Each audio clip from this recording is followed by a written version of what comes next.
Keeping Quiet is a very beautiful poem by Pablo Neruda. It is a very straightforward poem. We have noticed that My Mother at 66 was a straightforward, but the poem was written in a single line. Next, we listened to an elementary school classroom in Islam. It was a very complicated poem because it has so many things to discuss, so many things to understand. But here, this poem, Keeping Quiet, is very straightforward, but it is very deep. It is written by Pablo Neruda.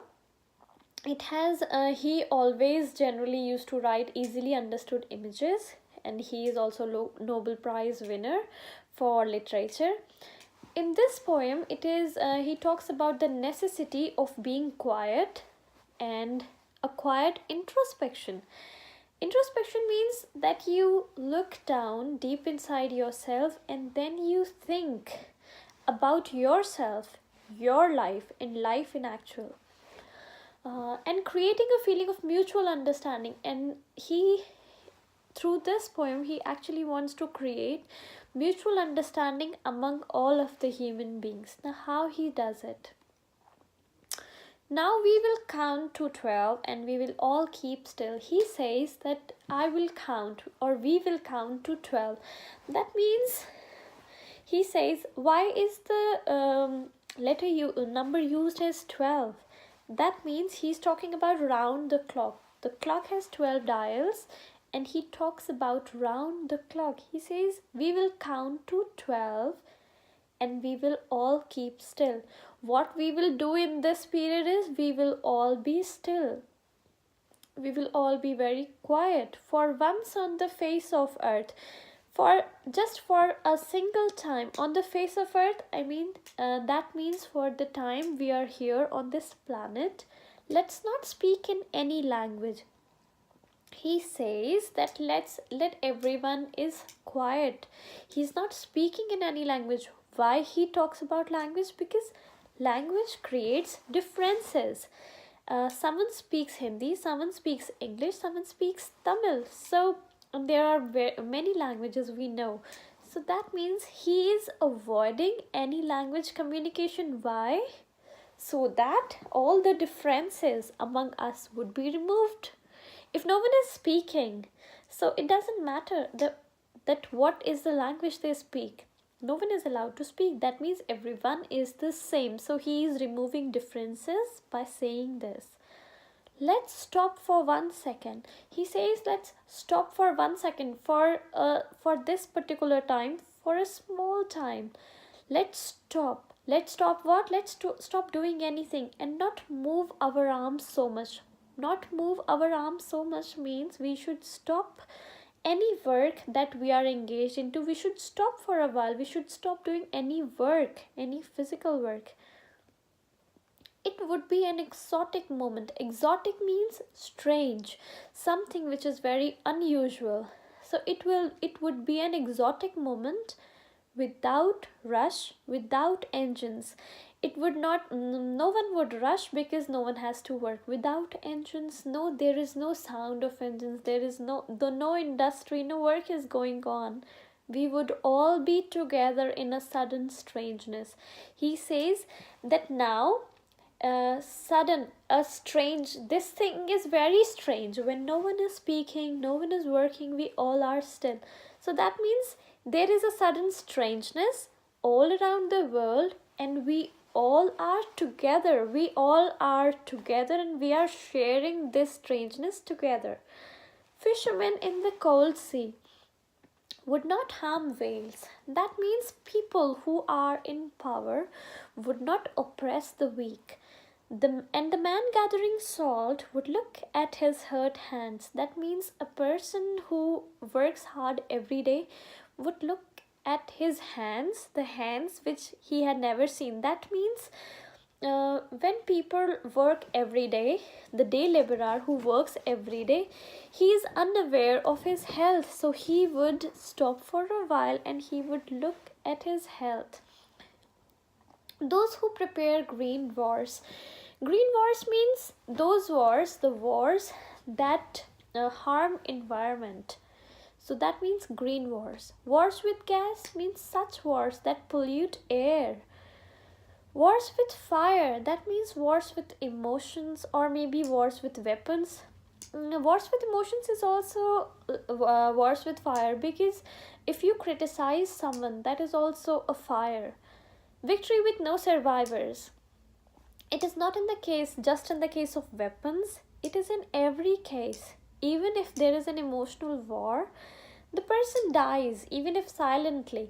So the victory after wars is like, that's no victory, because there are no survivors after it.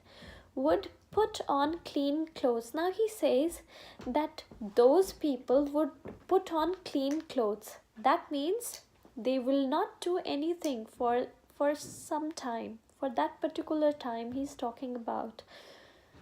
And walk about with their brothers in the shade. Would put on clean clothes means that they would not be involved in the wars, and would talk and walk about with their brothers in the shade. Like they will come out and they will feel everyone to be equal and of their own community. In the shade. Shade means shade is like when you compare about when you talk about similarities with someone, it is shade. Doing nothing, that for that particular time, let's let no one let any let no one is involved in anything. What I want should not be confused with total inactivity. Now he says that he's demanding about being quiet. He's saying that we should not do anything for a while, and he's saying that just leave everything wherever it is, just keep quiet for a while. So he says, what I want, that I'm wanting this, should not be confused with total inactivity. Total inactivity means death. So he says, I'm not talking about death. Life is what it is about. Life is not about being dead. Life is a process. I want no truck with death. So he says he is not talking about death at all. If we were not so single-minded about keeping our lives moving, he says that we are actually single-minded. This is what he says. Single-minded, that we all think in a similar way. Similar way? What similar way? About keeping our lives moving. Everyone wants to move on in his her own life.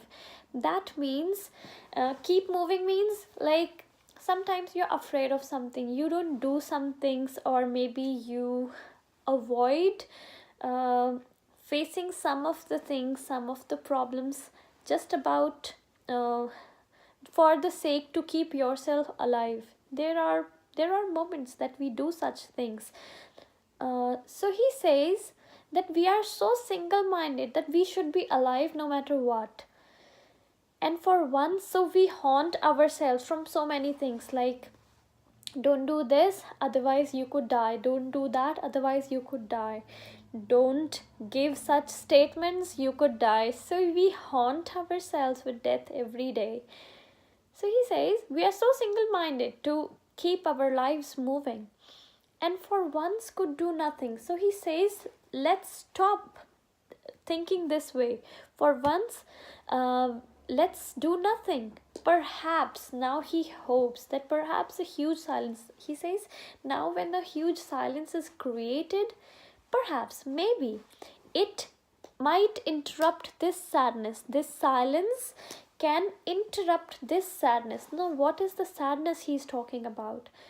This sadness of never understanding ourselves. He says that the sadness is that we never understand ourselves, that we never understand what it means to be a human being, what it means to be a human, what is a human life. We are unaware of it. We just live for the sake of society. We have forgotten that what it means to be a human. Now he says, the sadness of never understanding ourselves and of threatening ourselves with death. He says that we constantly threaten ourselves, haunt ourselves with the fear of death. It's not death actually, because death is actually very peaceful. Then he gives an example. Perhaps the earth can teach us. He says we can learn from the earth as well, as when everything seems dead and later proves to be alive. Now he says that on earth, when there is a winter season, it looks as if everything is dead. When you look around, when you see outside, everything seems to be dead. Now, like here in Canada, you won't see any leaf or on any plant. They are just the stem and branches, and there is no leaf at all. There is no leaf at all. And maybe there are some plants, some trees who they have leaves, but they are like of this shape and then straight. Those plants which had normal plants, they have no leaves at all. So it looks like that they are dead. And similarly, the example can be an ocean. On the top surface of the ocean has a lot of ice, huge ice. It looks like that all of the aquatic animals, they have disappeared. They are dead. They are not there. So everything seems dead for the time being. But as the spring comes, here leaves start coming out of the trees, out of the same stem that looked dead. And then in the ocean, when the ice sheet melts, what happens is the aquatic animals who had gone to the depth of the sea again come to the surface, and then it later proves to be alive. That means in the spring it proves that I am actually alive. So he says, in the same way, we should actually think about our own life. It appears dead in the stillness, but it is not dead. Take time for introspection and then move forward. Don't copy paste your life.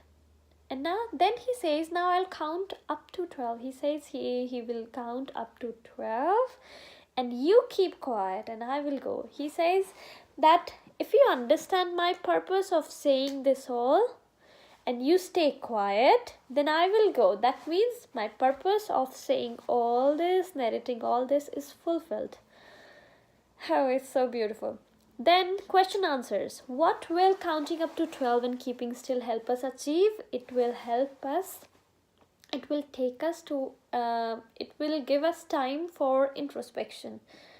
Do you think the poet advocates total inactivity and death? No. See, whenever the questions have they start with a helping verb, first of all, you should say yes or no, because these are yes-no questions. And if you fail to write yes or no, you start advocating it, no use.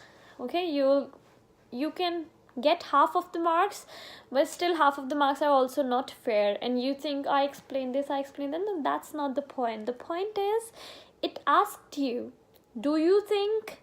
You didn't answer neither yes nor no. That is required in the answer. So you say no. The poet doesn't advocate total inactivity and death. He advocates life instead. And you can explain the way you want. What is the sadness that the poet refers to in the poem? Sadness is that we never understand ourselves. We never we never try to understand what human life is. What symbol from nature does the poet invoke to say that there can be life under apparent stillness? That means in the ocean, there is life under the stillness, under the ice. Ice actually protects the aquatic animals from the incoming heat, coldness, you can say. Or maybe we can also say here about the trees that appear to be dead in the winter, but when the spring comes, life comes out of them, right? So that means there can be life under apparent stillness. When we are looking at it, we think that there is no life, but actually it exists. Alright. Okay, thanks.